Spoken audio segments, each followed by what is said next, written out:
Video on my official channel.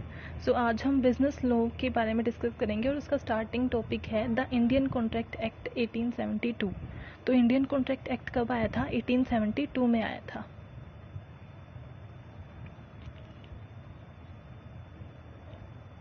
अब देखो, contract को समझने से पहले हम क्या समझेंगे कि कॉन्ट्रैक्ट आया कहाँ से है, कॉन्ट्रैक्ट का मीनिंग क्या है। सो प्रोमिस, सबसे पहले हम समझेंगे प्रोमिस क्या है। कि मैंने आपको बोला कि आप मेरी कार खरीदोगे, आपने बोला कि हाँ खरीद लूंगा, तो आपने मुझे प्रोमिस कर दिया। According to section B, a proposal when accepted become a promise. जब एक प्रपोजल आपने ऑफर दिया है वो एक्सेप्ट किया जाता है तो वो प्रोमिस बन जाता है। फिर एग्रीमेंट क्या हुआ? एग्रीमेंट भी सेम होता है, ऑफर एंड एक्सेप्टेंस। एग्रीमेंट में डिफरेंस क्या हो जाता है कि जब हम रिटर्न में कुछ देते हैं, जब कंसिडरेशन, प्रोमिस के अंदर जब कंसिडरेशन और ऐड हो जाता है ना, तो वो हमारा एग्रीमेंट बन जाता है। According to section 2E, every promise and every set of promise forming consideration of each other. अब कंसिडरेशन क्या होता है? Consideration is a return benefit the parties to the contract get. अब जैसे मैंने आपको कहा था कि आप मेरी कार खरीदोगे, उसने बोला कि हाँ खरीद लूंगा, तो मैं उसे फ्री में तो नहीं दूंगा ना, मतलब मैं दूंगी तो कुछ वापस तो लूंगी उससे। रिटर्न में तो मुझे बेनिफिट चाहिए कि भाई 5 लाख में दे रही हूँ, 10 लाख में। तो जब वो हमें रिटर्न में भी बेनिफिट मिलता है तब वो हमारा क्या हो जाता है? एग्रीमेंट बन जाता है।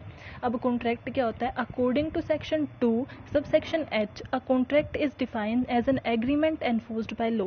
कॉन्ट्रैक्ट क्या होता है? जब एक एग्रीमेंट लॉ के अंडर आ जाता है, लॉ के अंडर फॉलो होता है, एनफोर्स बाय लॉ हो जाता है। जैसे आप एक एग्जांपल लो कि शादी है, शादी से पहले अगर आपको लाइक आपकी शादी हुई नहीं है, लेकिन उससे पहले अगर किसी कारण से कोई भी अनसाइंटिफिक कुछ भी सिचुएशन हुई है तो शादी टूटती है, तो क्या आप केस कर सकते हो? एक दूसरे के अगेंस्ट लीगल एक्शन नहीं लिया जा सकता।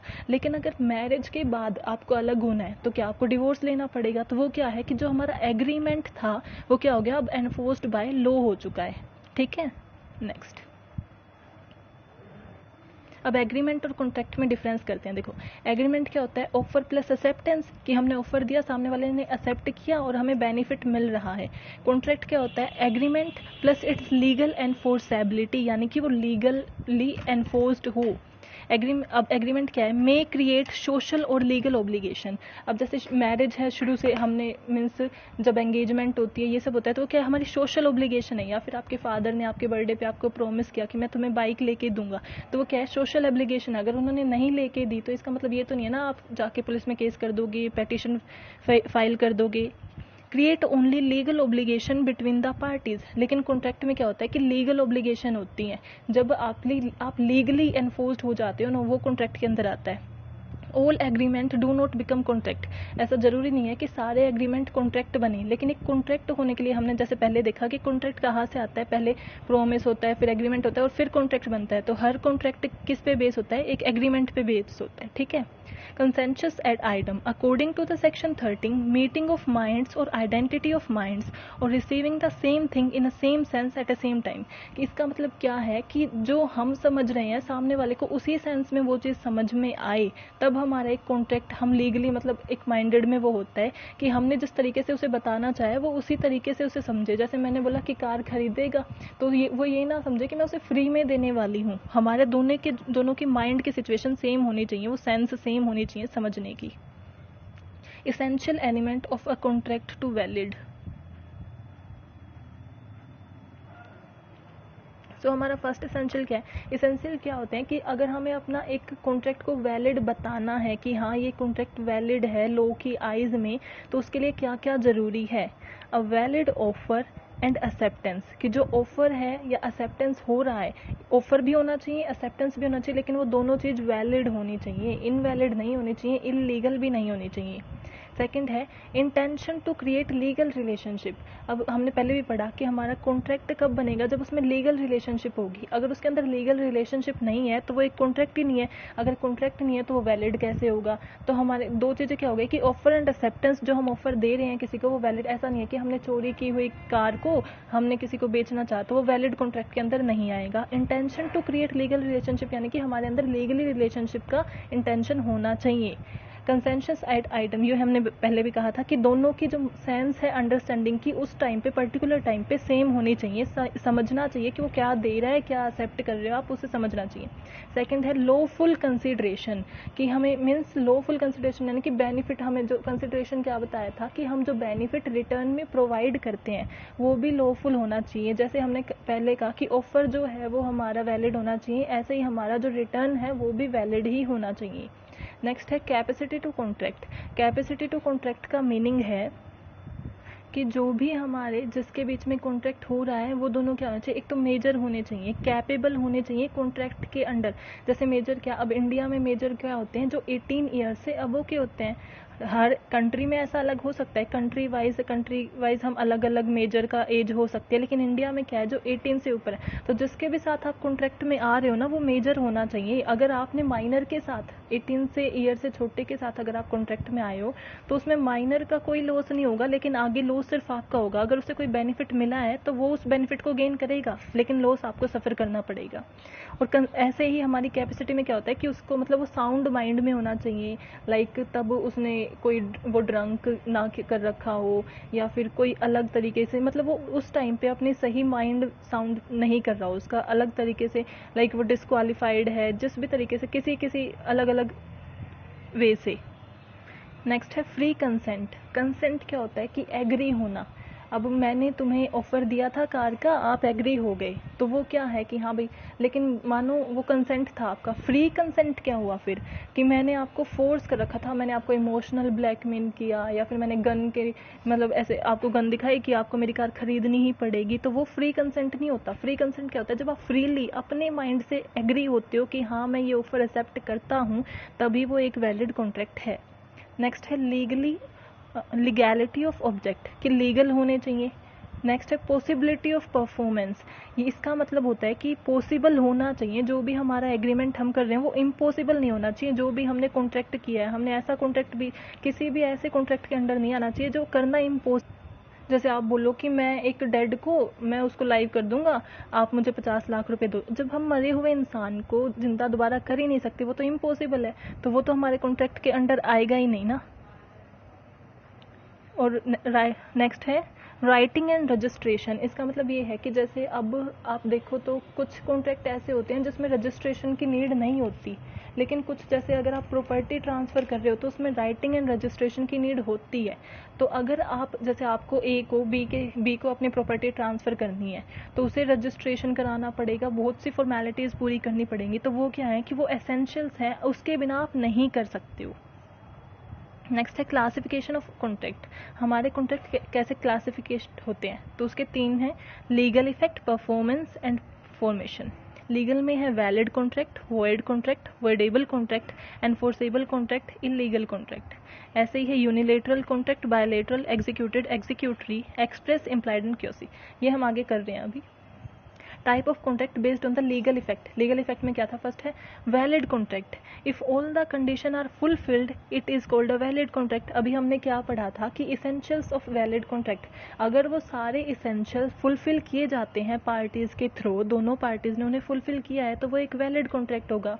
Invalid contract in a contract if any one condition is not fulfilled. मान लो वो इसेंशियल्स थे, उनमें से कोई कंडीशन फुलफिल नहीं की गई, जैसे रजिस्ट्रेशन नहीं कराया या फ्री कंसेंट नहीं है, तो वो क्या हो गया, वो हमारा इनवैलिड कॉन्ट्रैक्ट हो जाएगा। Is void.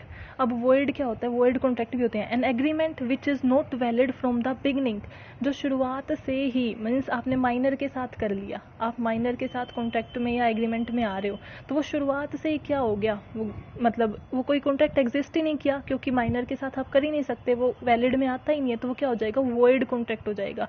कि आपने कुछ इलीगल नहीं किया, लेकिन जो आपने इसेंशियल्स थे उन्हें फॉलो नहीं किया, या फिर अलग लाइक आपने उस चीज़ को अलग तरीके से बिगनिंग से ही आप गलत चल रहे हो, वो हमारा वॉइड कॉन्ट्रैक्ट हो जाता है। Becomes void an agreement which is valid in the beginning but due to some supervening impossibility the contract become void. Becomes void क्या होता है कि शुरुआत में जो था ना वो कॉन्ट्रैक्ट वैलिड था, लेकिन बाद में कुछ ऐसा हुआ कि हमारा जो कॉन्ट्रैक्ट है वो वॉइड हो गया। अब वो कैसे हुआ, जैसे इंडिया और चाइना का एग्जाम्पल आप ले लो। पहले अपने रिलेशंस इतने ख़राब नहीं थे, बट आफ्टर कोविड हमारे रिलेशन पहले हमने देखो ऐप्स बैन कर दी थी, कितनी ऐप वगैरह, हमारा एक्सपोर्ट इंपोर्ट बैन हो गया था। तो उससे अगर कोई मान लो एक्सपोर्ट इंपोर्ट में कोई वर्कर्स हैं या फिर कोई कंपनी है, जैसे आप आईपीएल का एग्जांपल लो, पहले आईपीएल क्या था, वो स्पॉन्सर करता था, आईपीएल को वीवो स्पॉन्सर करता था, लेकिन 2020 में वीवो ने नहीं किया। तो क्या मीन्स वो आईपीएल की मैनेजमेंट के साथ वो अगर उनके साथ कॉन्ट्रैक्ट बनाती तो वो पहले तो वैलिड था, हर साल करते आ रहा था वीवो, लेकिन इस बार वो नहीं कर पाई क्योंकि वो वॉइड हो जाता, क्योंकि अब की बार वो किसी वजह से इंडिया ने मना कर दिया था कि हमें चाइना के साथ कोई भी कॉन्टैक्ट नहीं रखना है इस तरीके से, इसलिए। नेक्स्ट है voidable contract, a contract which is valid unless until avoided by the either the party। इसका मतलब क्या है, जो हमने फ्री कंसेंट किया था कि वो कॉन्ट्रैक्ट वैलिड है लेकिन avoided by either the party, कि एक पार्टी जो है वो फ्री कंसेंट में नहीं है, उसे मतलब उस पर इम्पोज किया गया है, थोपा गया है, फोर्स किया गया है। अगर जब फ्री कंसेंट नहीं होता ना दोनों पार्टीज का, तो वो हमारा क्या हो जाता है, वॉइडेबल कॉन्ट्रैक्ट हो जाता है। नेक्स्ट है इलीगल कॉन्ट्रैक्ट। हमने ये वर्ड्स तो सुने ही हैं, लीगल, इलीगल। लीगल क्या होते हैं, जो लॉ की आइज में राइट हो, और इलीगल जो रॉन्ग हो। An agreement forbidden by law, it involves the commission of crime, violate public policy, immoral nature.